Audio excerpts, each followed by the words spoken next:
Assalamualaikum warahmatullahi wabarakatuh. Halo teman-teman semuanya. Saya dan kelompok di sini akan menampilkan video pembelajaran mengenai materi mengatasi kemiskinan, pengangguran, dan distribusi pendapatan dalam pandangan pendidikan ekonomi. Nah, sebelum saya memulai video pembelajarannya, izinkan saya untuk memperkenalkan anggota terlebih dahulu. Yang pertama ada Nurjihan Fitriyanti, yang kedua ada Dede Irfan, yang ketiga saya sendiri, Anik Nuriski, dan yang keempat ada Muhammad Jamaluddin Sodi. Langsung saja mari kita simak video pembelajarannya.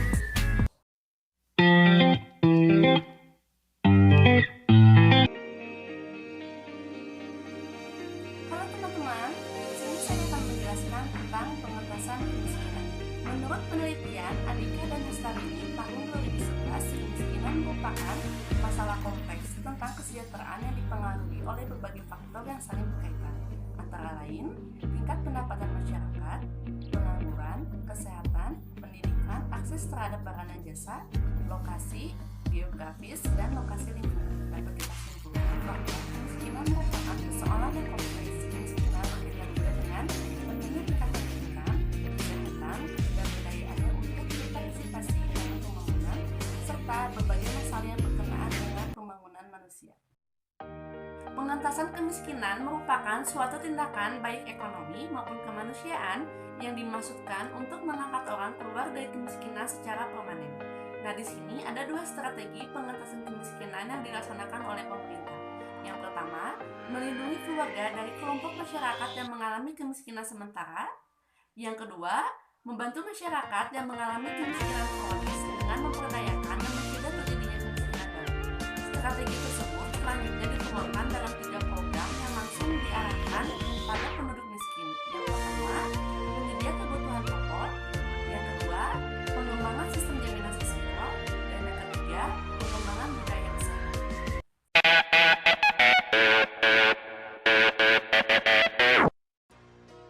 Assalamualaikum warahmatullahi wabarakatuh. Perkenalkan, nama saya Dede Irfan, MPM 1850228. Di sini saya akan menjelaskan materi selanjutnya, yaitu terkait pengangguran, ruang lingkup pengangguran. Di sini ada definisi dari pengangguran. Pengangguran adalah seseorang yang sudah digolongkan dalam angkatan kerja yang secara aktif sedang mencari pekerjaan pada suatu tingkat upah tertentu, tetapi tidak dapat memperoleh pekerjaan yang diinginkannya. Jadi menganggur itu tidak sama dengan tidak bekerja atau tidak mau bekerja. Orang yang tidak mau bekerja tidak dapat dikatakan sebagai pengangguran. Sebab jika dia mencari pekerjaan, berarti dia ingin bekerja, gitu ya, seperti itu. Kemudian materi selanjutnya yaitu jenis-jenis pengangguran. Berdasarkan kepada faktor-faktor yang menimbulkannya, pengangguran dapat dibedakan menjadi 3, yaitu ada pengangguran konjungtur, kemudian yang kedua ada pengangguran struktural, dan yang ketiga yaitu ada pengangguran normal. Yang pertama yaitu pengangguran konjungtur. Pengangguran konjungtur atau dalam bahasa Inggrisnya dinamakan cyclical unemployment adalah pengangguran yang diakibatkan oleh perubahan-perubahan dalam tingkat kegiatan perekonomian. Pada waktu kegiatan ekonomi mengalami kemunduran, perusahaan-perusahaan harus mengurangi kegiatan memproduksinya. Dalam pelaksanaan hal itu berarti jam kerja dikurangi, kemudian sebagian mesin memproduksi tidak digunakan, dan sebagian tenaga kerja diberhentikan. Itu maksud dari pengangguran konjungtur. Kemudian ada yang namanya pengangguran struktural. Pertumbuhan dan perkembangan ekonomi selalu diikuti oleh perusahaan struktur dan corak kegiatan ekonomi. Perkembangan perekonomian dalam jangka panjang misalnya akan meningkatkan peranan sektor industri pengolahan dan mengurangi kegiatan pertambangan dan pertanian. Ada 2 kemungkinan yang menyebabkan pengangguran struktural. Yang pertama ada sebagai akibat dari kemerosotan permintaan, dan yang kedua yaitu sebagai akibat dari semakin canggihnya teknik memproduksi. Ya. Salah satu contoh dari pengangguran struktural yang diakibatkan oleh kemerosotan permintaan adalah pengangguran yang berlaku di kalangan tukang jahit dan tukang sepatu tradisional. Sebagai akibat perkembangan industri garmen dan sepatu yang siap pakai dan tidak lagi memesan ke tukang jahit dan tukang sepatu, mereka menghadapi masalah kekurangan permintaan dan lebih banyak menganggur daripada bekerja, seperti itu. Kemudian contoh pengangguran yang diakibatkan oleh penggunaan mesin yang lebih canggih atau pengangguran teknologi antara lain dapat dilihat dari sektor pembangunan jalan raya. Mesin-mesin berat dapat digunakan untuk menyorong dan meratakan tanah, menggali parit, dan membersihkan kawasan. Penggunaan mesin-mesin berat ini akan mengurangi tenaga manusia yang diperlukan dalam kegiatan membangun jalan-jalan raya. Seperti itu. Jenis pengangguran yang terakhir yaitu jenis pengangguran normal. Jenis pengangguran normal apabila dalam suatu periode tertentu perekonomian terus-menerus mengalami perkembangan yang pesat, jumlah dan tingkat pengangguran akan semakin rendah. Jadi, jenis pengangguran ini merupakan bukanlah wujud sebagai akibat dari ketidakmampuan untuk mendapatkan pekerjaan, tetapi sebagai akibat dari keinginan untuk mendapatkan pekerjaan yang lebih baik serta pekerjaan yang lebih menyenangkan. Nah, selanjutnya di sini ada pengertian mengenai distribusi pendapatan. Jadi, distribusi pendapatan merupakan penyaluran pendapatan kepada setiap anggota masyarakat dari hasil pekerjaannya untuk menentukan bagaimana tingkat penyebaran pendapatan di suatu wilayah atau daerah. Jadi distribusi pendapatan ini akan menentukan bagaimana pendapatan yang tinggi mampu menciptakan perubahan dan juga perbaikan di dalam masyarakat seperti mengurangi kemiskinan, pengangguran, dan juga mampu mencapai distribusi pendapatan yang merata di masyarakat. Contohnya seperti distribusi pendapatan di sekolah itu seperti pemerataan bantuan pendidikan atau beasiswa bagi siswa yang tidak mampu, lalu pemerataan bantuan pendidikan untuk siswa yang berprestasi. Nah, contohnya dalam kemasyarakatan yaitu pemerataan pemberian daging kurban pada saat Idul Adha kepada seluruh warga masyarakat. Lalu yang kedua, pemerataan pemberian kesempatan kerja oleh masyarakat yang mampu untuk warga pengangguran. Nah, contohnya dalam negara yaitu melaksanakan program pemberian bantuan uang kepada fakir miskin atau membuat program membuka lapangan kerja untuk masyarakat secara merata dan memberikan kesempatan yang sama kepada masyarakat. Nah, selanjutnya di sini ada menurut Sukirno ada dua macam distribusi pendapatan, yaitu yang pertama distribusi pendapatan relatif. Adalah perbandingan jumlah pendapatan yang diterima oleh berbagai golongan penerima pendapatan dan penggolongan ini didasarkan pada pendapatan yang mereka terima.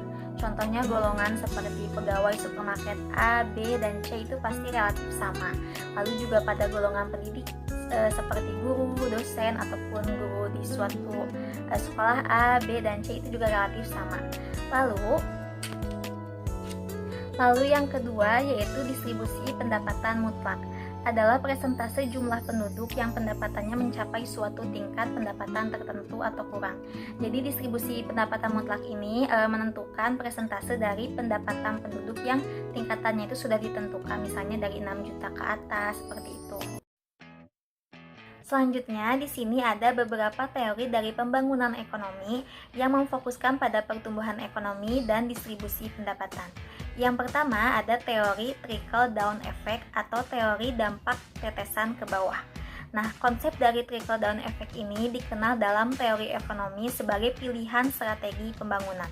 Teori ini dikenalkan oleh Albert Hirschman yang menegaskan bahwa pentingnya peranan kutub pertumbuhan wilayah sebagai penggerak utama atau lokomotif pertumbuhan yang selanjutnya menyebarkan hasil-hasil ke wilayah lain atau yang dikenal sebagai trickle down effect tadi. Nah, contoh penerapan dari teori trickle-down effect ini juga pernah diterapkan di Indonesia bahkan sampai sekarang di era pandemi COVID-19. Nah, contohnya itu kan Jakarta itu sebagai pusat kota. Nah, jadi semua kebijakan-kebijakan baru pemerintah seperti PSBB dan yang lainnya itu dimulai dari kota Jakarta lalu menetes ke bawah yaitu ke wilayah-wilayah lainnya. Namun, teori trickle-down effect ini dirasa kurang efektif dan malah menyebabkan kesenjangan sosial karena pada pandemi COVID-19 ini telah membuka secara terang-terangan bahwa lapisan-lapisan kehidupan masyarakat itu tergantung pada pusat. Seperti misalnya jika ada ingin kebijakan baru itu harus tergantung pada pusat, harus izin dari pusat. Jadi pada saat terjadinya pandemi ini kita menyaksikan posisi daerah yang masih harus menunggu restu pusat dalam penanganan penyebaran pandemi COVID-19. Sehingga penanganan penyebaran pandemi COVID-19 ini dirasa kurang efektif karena harus menunggu izin dari pusat terlebih dahulu.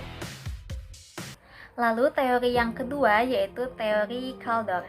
Jadi pandangan Kaldor tentang proses pertumbuhan jangka panjang diarahkan pada pertumbuhan sektoral yang mencakup sektor produksi komoditi primer dan juga sektor sekunder yaitu industri dan juga konstruksi. Nah, pada teori Kaldor ini memandang bahwa distribusi pendapatan itu ada dua tipe yaitu pendapatan pada masyarakat kapital dan golongan pendapatan pada masyarakat buruh. Selanjutnya di sini ada beberapa tujuan dilakukannya konsep distribusi pendapatan. Nah, tentunya pemerintah dalam melakukan distribusi pendapatan juga ingin mencapai tujuan-tujuan tertentu. Yang pertama yaitu meningkatkan taraf hidup masyarakat agar lebih baik lagi sehingga terjadinya kesejahteraan umum.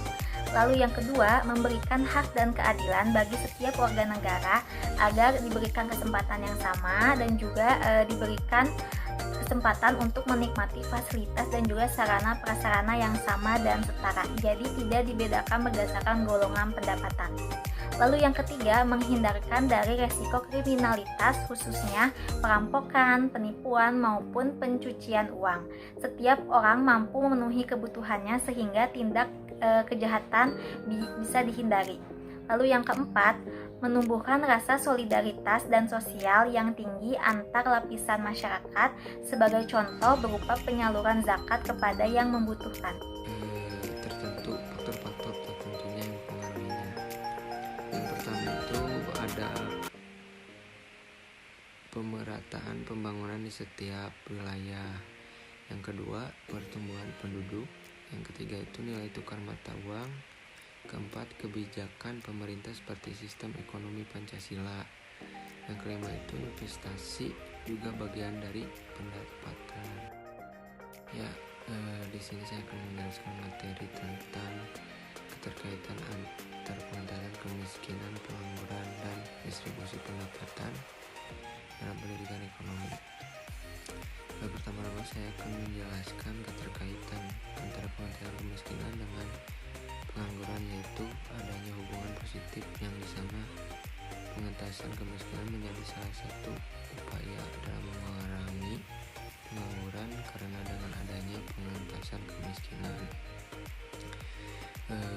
penduduk yang tidak memiliki pekerjaan tetapi masih harus memenuhi kebutuhan sehari-hari dapat terbantu dengan tindakan pengentasan kemiskinan yang dilakukan pemerintah dengan memberikan bantuan dana kebutuhan dan diperluasnya lapangan pekerjaan. Yang kedua itu ada materi keterkaitan antara distribusi pendapatan dengan pendidikan ekonomi, yaitu dengan meratanya pengentasan kemiskinan dalam peningkatan pendapatan sedangkan terhadap pengangguran, yaitu dapat membantu dalam bantuan kebutuhan dan mempengaruhi pengurangan pengangguran. Halo teman-teman semua,